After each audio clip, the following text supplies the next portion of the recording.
Good evening. Good evening. It's good to see you out tonight and to share a lesson with you from the Word of God. From the beginning, God has desired a relationship with man. He created man in His own image for that purpose. And a conversation I was having this afternoon asked the question, well, why did God create man in the first place? And we may not know the specifics or the particulars of that, but it's very similar to the question, well, why do you have children? Well, because you desire somebody to have a relationship with, you desire descendants of some sorts. Well, God certainly, since we are made in His image, invested in us some characteristic that is reflective of that. Now, God's Word is a revelation of how to have that relationship with Him. It is His revelation to us. God is putting Himself out there to tell us about Himself. And so when we read the Bible, we don't come to it just looking for a list, a bulleted list of do this and don't do that, and expect that to be the sum totality of our faith, although there will certainly be some of that in the Scriptures, just like any parent has rules for their child. But there is also, the Bible is there to tell us about God and about who He is. And too often, I feel like this problem happens where people start looking for this immediate application. I need to get something that I'm going to put into practice on Monday morning or my time has been wasted. And that's simply not the case. That's not what Bible study is about. That's not what learning what God has to say is about. This brings us to Jeremiah now. And a book like Jeremiah is the longest book in the Bible. And it doesn't have a lot of immediate do this and do that that's going to jump out at you right away. But regardless of that, and just to be honest, none of us are really ever going to go through Jeremiah's actual situation. You're not going to live through the many years associated with the destruction of Jerusalem in 587. You're not going to live through the Jewish leaders, the monarchical Jewish leaders oppressing you for thinking that you're going over to the Babylonian side things. And you're probably not going to have God show up and tell you that I am forbidding you from getting married because it's just going to get too awful, too horrible. But in spite of that, there's a lot that we can learn from Jeremiah and his relationship with God. This evening's lesson will come from Jeremiah chapter 12. In Jeremiah chapter 12, we have a prayer of the prophet Jeremiah, one of the most unpopular preachers in history, one who experienced very little personal happiness in his life, at least the way some of us might think about happiness. And we see many instances of Jeremiah lamenting to God, complaining to God, such as this. In chapter 12, in verse 1, he says, "Righteous are you, O Lord, that I would plead my case with you. Indeed, I would discuss matters of justice with you. Why has the way of the wicked prospered? Why are all those who deal in treachery at ease? You have planted them. They have also taken root. They grow. They have even produced fruit. You are near to their lips, but far from their mind. But you know me, O Lord. You see me, and you examine my heart's attitude toward you. Drag them off like sheep for the slaughter, and set them apart for a day of carnage. How long is the land to mourn, and the vegetation of the countryside to wither, for the wickedness of those who dwell in it? Animals and birds have been snatched away, because men have said, He will not see our latter ending." Now, have you ever prayed like that? Have you ever said stuff like that to God? Jeremiah did. And is it appropriate to complain to God like this? Well, that's a good question to ask, I think. I think there are instances, of course, in the Bible where complaining is clearly sinful. You can look at Israel in the wilderness and their grumblings. God sends them manna from heaven and they say, well, we want meat too. We're not satisfied with this. And later on in Numbers 21, well, we're sick of the manna. We would rather have something else to eat. Instances where complaining is clearly not correct at all. But Israel's complaining was directly rooted in their total ingratitude and their lack of trust. God had done everything for them. He had taken them up out of the land of Egypt with a mighty hand and an outstretched arm. He had sent the 10 plagues to Pharaoh to destroy him. He had led them through the Red Sea, splitting the waters before them and defeating the Egyptians by causing the waves to crash down on them after the fact. He provided them with bread in the wilderness from heaven and water from the rock. And Israel still, in spite of all the blessings that God gave them, had the audacity to complain. They had no reason to complain. But does that mean that all complaining is sinful? Raises an important question here. The Psalms are full of multiple examples of this kind of complaint. Think, for instance, of the words in Psalm 88 that the sons of Korah wrote, where they write in verse 1, O Lord, the God of my salvation, I have cried out by day, and in the night before you. Let my prayer come before you. Incline your ear to my cry. For my soul has had enough troubles. My life has drawn near to Sheol. I am reckoned among those who go down to the pit. I have become like a man without strength, forsaken among the dead. Like the slain who lie in the grave, whom you remember no more, and they are cut off from your hand. You have put me in the lowest pit, in dark places, in the depths. Your wrath has rested upon me, and you have afflicted me with all your waves. You have removed my acquaintances far from me. You have made me an object of loathing to them. I am shut up and cannot go out. My eye is wasted away because of affliction.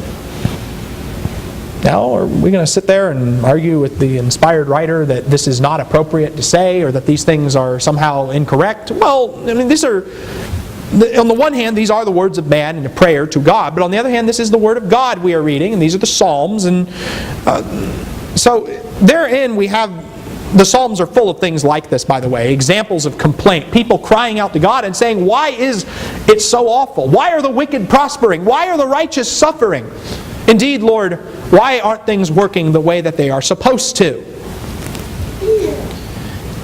And lest people start to say that that this is some kind of Old Testament thing that is not appropriate for today, I should point out that the New Testament does also contain examples of lament. When Jesus was on the cross, what did he say? He's prayed, my God, why have you forsaken me? Quoting from the 22nd Psalm. And in Revelation, certainly, the martyred souls under the altar cried out, how long, O Lord, holy and true, until you avenge us? Not only is it a lament, it's a prayer for vengeance on your enemies in the New Testament, of all places. Well, it's not something that's limited to one age of history. This is something that is universal to God's interaction and relationship with man. And this is not just the way that man has prayed historically to God, but the way that, for all practical purposes, it appears that God expects us to pray this way on occasions. We'll talk about our relationship with God. I said that the Bible is God speaking to us. But every relationship is a two-way street. Man must also speak with God. Man must also pray to God. This is the biggest trouble. One of the biggest troubles that Christians face is that they are not honest in the kind of relationship that they have with God. They don't practice the kind of prayer that is demanded by an honest, straightforward relationship with the Lord.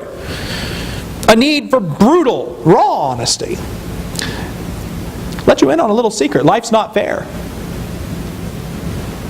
It's not a secret at all, is it? And why should we pretend like it is whenever we go and talk to the Lord? Indeed, if we are miserable, well, what should we do? Should we not pray? Oh no, that's not a valid option in light of what the Scriptures have to say. When Paul says to pray without ceasing, should we pretend that everything's fine and take this statement about rejoice always to think, well, I'm just happy-go-lucky type person in my prayers and everything's fine, God. I have everything I need. The fact of the matter is we should not lie to God about our feelings. We should tell Him exactly what we are thinking and what is on our heart and what we are experiencing in our lives. We use this expression sometimes, putting aside the cares and concerns of the world. We come in here, you'll hear that phrase used in prayers a lot of the time, and I understand the point of that. You don't want to be sitting around in church thinking about, the Super Bowl's going on tonight. I can't wait to get to the kickoff and whatnot. Suppressing those worldly thoughts, all that stuff. Lo and behold, there's the problem right there, isn't it? But that's not what our problem is. If we have worldly troubles going on in our life, if your life outside of church is, I say outside of church, meaning outside of this assembly setting, if you've got problems, if you've got difficulties, You've got things going on that are not right. You think you're just going to be able to forget about them when you come in here and worship God with a straight face? Pretend everything's fine? No, I dare say that those troubles do need to be brought in here because they need to be put in their proper context. The Lord needs to see what's going on in our lives. Well, He already sees what's going on in our lives, but He needs us to tell Him what's going on. We should put them in their proper context before the only one who is able to solve those problems. Now, of course, we don't want to be irreverent. I'm not saying that at all. We need to distinguish between a reverent complaint and an irreverent complaint. Israel clearly complained in the wrong way. And David complains in the right way. And Jeremiah, I believe, in Jeremiah 12, complains in the right way. And we're going to see God's response in a moment, which is the basis for the title of this lesson. But what do we have here? What distinguishes the two? The right way to complain to God versus the wrong way? Well, first of all, technically speaking, Israel didn't pray to God at all, did they? They complained to Moses. And they said, well, where's our bread? Where's our food? Why didn't they pray to God? Well, because they didn't trust Him. That's why. After everything that God had done for them, after everything that God had blessed them with, they did not trust the Lord to give them what He had said He would provide for them. And so as a response to that, well, what happens next? Well, their complaint is clearly irrelevant, clearly ungrateful. On the contrast to that, Jeremiah starts his prayer in Jeremiah 12 with what? He says, righteous are you, O Lord. I know that you are righteous. And that is why I am praying. That is why I am pouring out this complaint. Because the world around me does not jive with that fact. Even though I know you are righteous, well, this world is not righteous. It's not reflecting that righteousness. Jeremiah's logic is that I am pleading my case with you because you are righteous. And yet, that's why he goes on to say, indeed, I would discuss matters of justice with you. Why has the way of the wicked prospered? Why are all those who deal in treachery at ease? Think about that for a second. Does that make sense to you? If God is righteous, then why aren't the wicked punished? Doesn't quite make sense. And if you've never wondered about that question, I dare say you're probably not living in the real world. In verse 2, he says, you planted them, and they have also taken root. They grow, they have even produced fruit. You are near to their lips, but far from their mind. These men are false followers of God. Who is Jeremiah talking about? People that pretend to be religious, but they're not. People that are honoring God with their lips, but their heart is far from Him. As it says in Isaiah chapter 29 and verses 13 and 14, because this people honors me with their lips, and their reverence for me consists of tradition learned by rote, therefore once again I will deal marvelously with this people, wondrously marvelous. The wisdom of their wise men will perish. The discernment of their discerning men will be destroyed. God promised to deal marvelously with the people whose religion was based only on rote ritual. In Matthew chapter 15, Jesus quotes the same concept in confrontation with the Pharisees. The Pharisees and the scribes came to Jesus from Jerusalem. They want to know, why don't your disciples wash their hands? Why are they breaking the tradition? Why aren't they doing things the way we've always done them? Jesus responds and says, well, why do you transgress the commandment of God for the sake of your tradition? For God said, honor your father and mother, and he who speaks evil of father and mother is to be put to death. But you say, well, whoever says to his father or mother, whatever I would have that would help you has been given to God. He is not to honor his father or mother. And by this you invalidated the word of God for the sake of your tradition. You hypocrites, rightly did Isaiah prophesy of you. This people honors me with their lips, but their heart is far away from me. But in vain do they worship me, teaching as doctrines the precepts of men. Here once again we have a group of people who are honoring God with their lips. They're paying lip service to Him. But their hearts are far from Him. Their minds are far from them. Jeremiah 12 verse 2 says, these people, they're praising you with lip service. They pretend to serve you. They can talk the talk. But they're not really thinking about you. You're not really their top priority. It was a problem in Isaiah's day. It was a problem in Jeremiah's day. It was a problem in Jesus' day. And guess what? It's still a problem today. Translated into our modern language, Jeremiah isn't complaining about, celebrities and politicians who always get what they want. Jeremiah is complaining about the religious phonies, the people that show up to church week after week and pretend to be something they're not, and never seem to get their just desserts. If we translate it into modern vernacular, people that are playing church, people that come in and go through the motions, they know how to act religious when they're in the assembly, but that's just another compartment in their lives. That's just another aspect of who they are as a multifaceted individual. Look at me. I have Christianity over here, and I have my secular school life over here, and my work life over here, and all these other different organizations and clubs that I participate in, and never the twain shall meet. Never shall these compartments touch each other. That's not what God intended. That kind of life is a life that pays lip service to God and keeps God far from the mind. We can say, well, God's first in my life. Well, He's first in the sense that, He's on a checklist of things for you to do, and once He's checked off, He's done as far as you're concerned. But that's not the way that God wants us to have it. He needs to be on our minds constantly. He needs to be the focal point of our existence at all times. A relationship. This is part of what a relationship with God means. We can't just say, well, it's good enough. Jeremiah goes on and cries out to God to punish these wicked people. In verse 3, he says, "You know me, O Lord, you see me, you examine my heart's attitude towards you, drag them off like sheep for the slaughter." Now, calling for judgment from the enemies, isn't that a little harsh, Jeremiah? Isn't that a little rude or irreverent or anything like that? Well, if we have a true understanding of God's methods, no, not really. Have you ever prayed for God to grant victory to the righteous? Have you ever prayed for God to grant victory to His people? Well, the two are inseparable. You cannot pray for the victory of the righteous without praying for the destruction of the wicked as well, because they are inseparable concepts. One cannot logically exist without the other. That's the way the Bible puts it. It's not something that's Old Testament exclusive.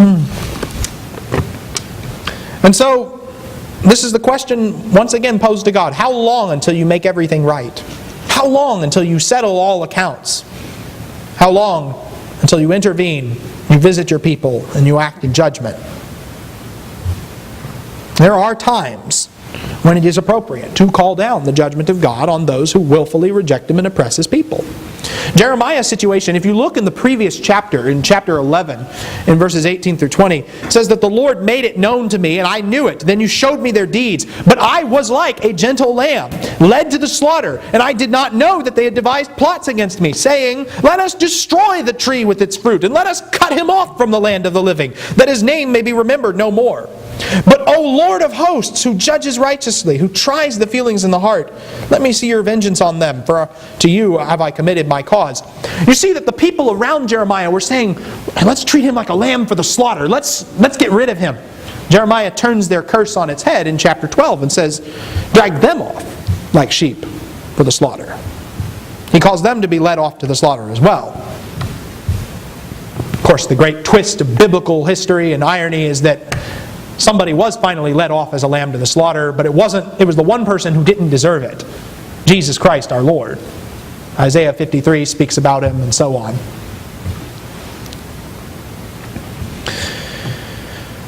And here Jeremiah, he prays for this people.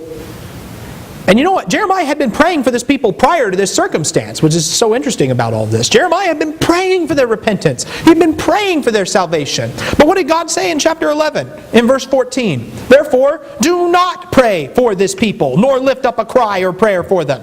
For I will not listen when they call to me because of their disaster." This people has crossed the line, God says, and I don't want you to pray for them anymore. "What right has my beloved in my house when she has done many vile deeds? Can the sacrificial flesh take away from your disaster so that you can rejoice? The Lord called your name a green olive tree, beautiful in fruit and form, with the noise of a great tumult. He has kindled fire on it, and its branches are worthless. The Lord of hosts who planted you has pronounced evil against you because of the evil of the house of Israel and of the house of Judah, which they have done to provoke me by offering sacrifices to Baal." Jeremiah has been praying for this people. until God tells him not to anymore. And Jeremiah prays a very different prayer for them. Now, God doesn't always tell us when it's time to stop praying for something, but sometimes we need to figure it out on our own. It's like when David in 2 Samuel 12 is confronted by Nathan, and Nathan tells him, your child is going to die because of your sin. Kind of harsh. The child gets sick, and David prays, and he fasts, and he weeps, and he mourns. And he prays to God constantly, day after day, refuses to eat anything. And his servants are getting kind of nervous and worried, like, what's going to happen here? And then the child dies, and David stops praying. And he gets up, and he eats, and he drinks. David had the proper perspective. In 2 Samuel chapter 12,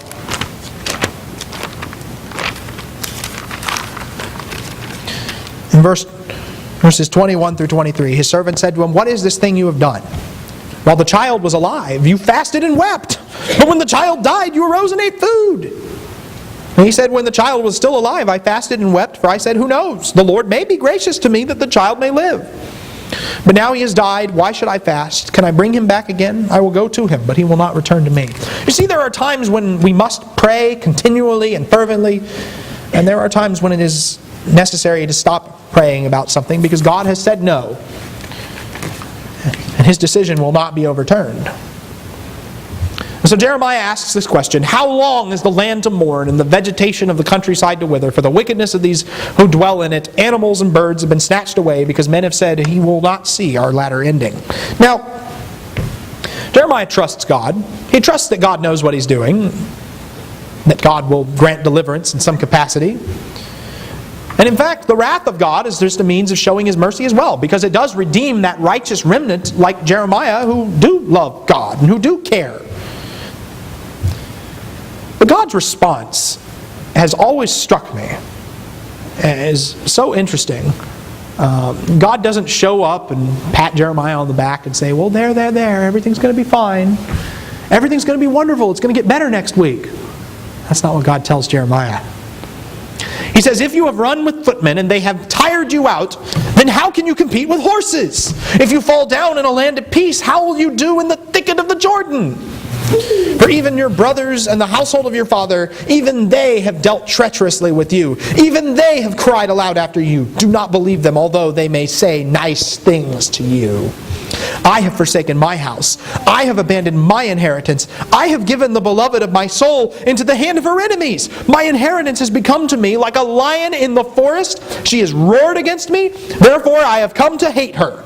Is my inheritance like a speckled bird of prey to me? Are the birds of prey against her on every side? Go, gather all the beasts of the field. Bring them to devour. Many shepherds have ruined my vineyard. They have trampled down my field. They have made my pleasant field a desolate wilderness. It has been made a desolation. Desolate it mourns before me. The whole land has been made desolate because no man lays it to heart. On all the bare heights in the wilderness, destroyers have come. The sword of the Lord is devouring. From one end of the land even to the other, there is no peace for anyone. They have sown wheat and have reaped thorns. They have strained themselves to no profit. Be ashamed of your harvest because of the fierce anger of the Lord. Now that's kind of a harsh answer, isn't it? What God has to say on the matter. God's answer to Jeremiah is that it is going to get worse. He says, if you've run with the footmen and you've become tired, how in the world are you going to compete with the horses? Now this may come as a shock to some of you, but I'm not much of a runner. There's this image here of, you're running a race, and you're running a race with people who are equals. And it's tiring him out. And then God says, it's going to get worse. How are you going to compete with the horses? How are you going to do in the thicket of the Jordan, he says. Right now, in Jeremiah's work, he prophesies in the city of Anathoth, which was his hometown.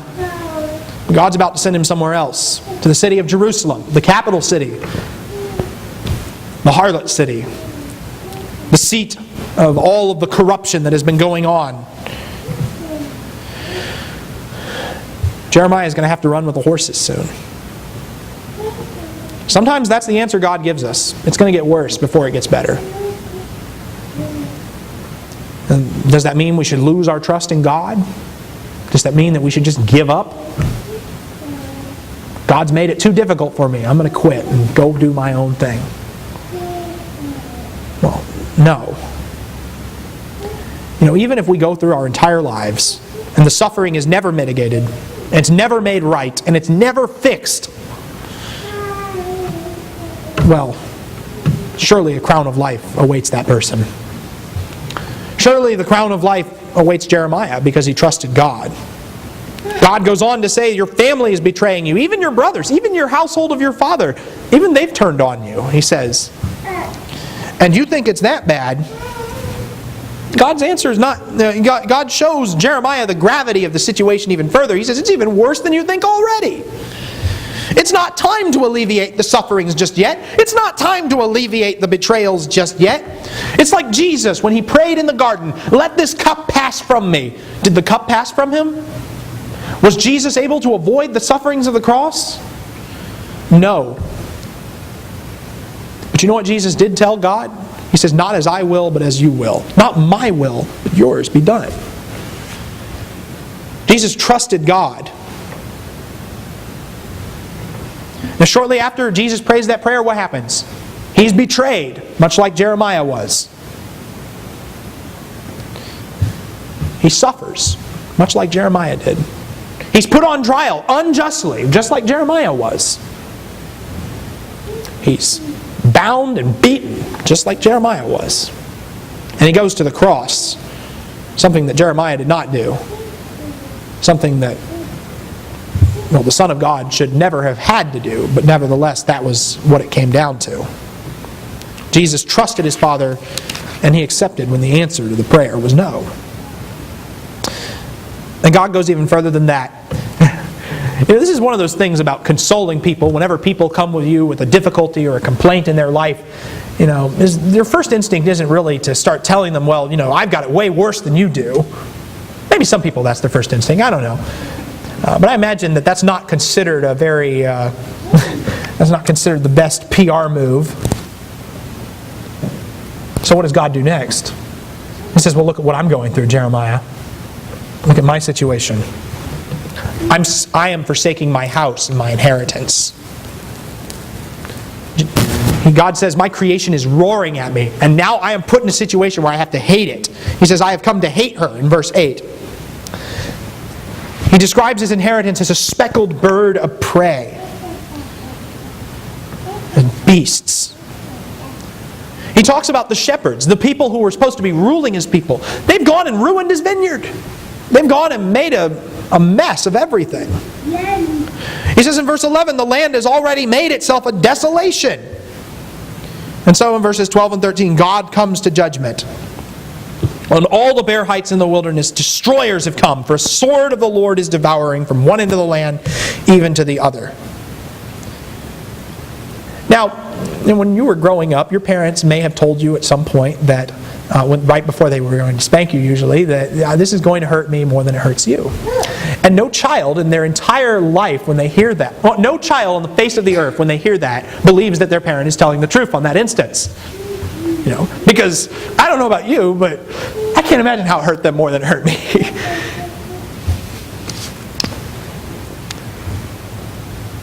Well, essentially that's what God says here. It's going to get worse, Jeremiah, and it's going to hurt me more than it hurts you. I have to judge this people. No matter how much we suffer in this life, and this is the real answer to the problem of suffering, no matter how much we suffer in this life, God suffers more. God, and not only that, God suffers willingly. He could have destroyed us at any time. God could, fry the whole planet with lightning right now and electrocute every person on the face of the earth, and we'd all be gone. And He could start over from scratch with a better creation that would do it His way. And if that one doesn't listen, He can do it again and keep washing the dishes until, somebody finally shows up that does things His way. God could do that if He really wants to. He doesn't have to put up with this. So why does He? He suffers willingly. This is the problem of perspective. And how we forget when Jesus hung on the cross and they mocked Him and they said, come down from the cross. Well, it wasn't the nails holding Him on there. It wasn't that Jesus was incapable of coming down from the cross. Jesus could have easily done all that I just described. Come down from the cross, shown them who's boss, shown them what's what. And Jesus has far more reasons than any of us to complain. Far more complaints against us than we will ever be able to lodge against Him. That's the lesson here. We need to realize God expects us. Well, God is saying, how are you going to compete with the horses? God competes with the horses. God competes with things that are even faster and more difficult to overcome than that. And so, as we conclude this, it is appropriate to express our complaint to God as long as we trust Him, but we must accept His answers. We must be willing to accept that sometimes we're not going to like those answers very much. Sometimes God will answer our complaints by telling us we need to run with the horses. And it's going to get worse before it gets better. But God has not asked us to endure anything that He Himself was not willing to go through. Temptation, Jesus did that. Rejection, well, yeah. Betrayal, shame, anguish, death. These are some of the worst things that people can go through in life. God has gone through all of them through our Lord Jesus Christ. And the divine promise is this, that no matter how much you suffer in this life, no matter what atrocity you can find that is committed against you, you will honestly be able to look back at the end and say, with all sincerity, that was nothing. And think about that for a second. There's two passages that talk about this. In 2 Corinthians chapter 4 and verses 16 through 18, it says that we do not lose heart, but though our outer man is decaying, yet our inner man is being renewed day by day. For momentary light affliction is producing for us an eternal weight of glory far beyond all comparison, while we look not at the things which are seen, but at the things which are not seen. For the things which are seen are temporal, but the things which are not seen are eternal. The suffering doesn't last forever. And in fact, if you were to pull out your scale and set one on the balances and set another on the balances, well, which one's going to weigh more? The present suffering of this age or the eternal glory of the next? Well, it's no contest. Eternal glory is far denser, far greater, far superior, far substantial, far more real in every way than this existence that we call real life right now. And the other passage is in Romans chapter 8 and verse 18, where Paul says, I consider that the sufferings of this present time are not worthy to be compared with the glory that is to be revealed to us. Are we going to be sitting in heaven reminiscing about how horrible our life on earth was and all the people that wronged us and all the terrible things that happened to us? Are we going to be sitting in heaven reminiscing about those things? Probably not. Certainly not. Because it's so insubstantial.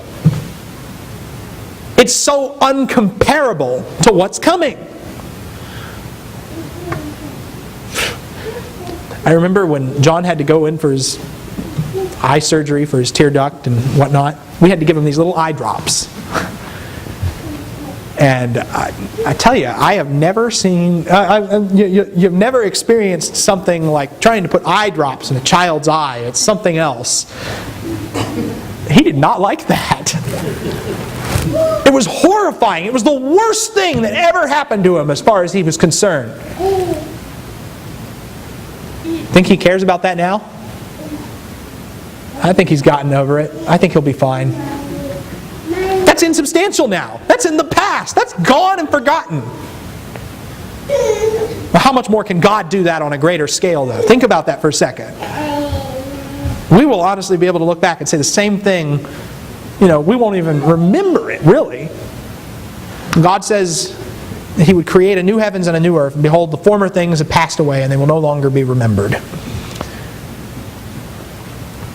So yeah, some of us may have to run with horses, but the end of the race and the finish line is where the crown of life waits for us. Let us strive for that goal. It may be that you're here tonight and you've not been striving for such a goal. Your life is not in the right place. You are not a Christian, or you've wandered off the narrow path for whatever reason. Make it right. Let's stand and sing at this time.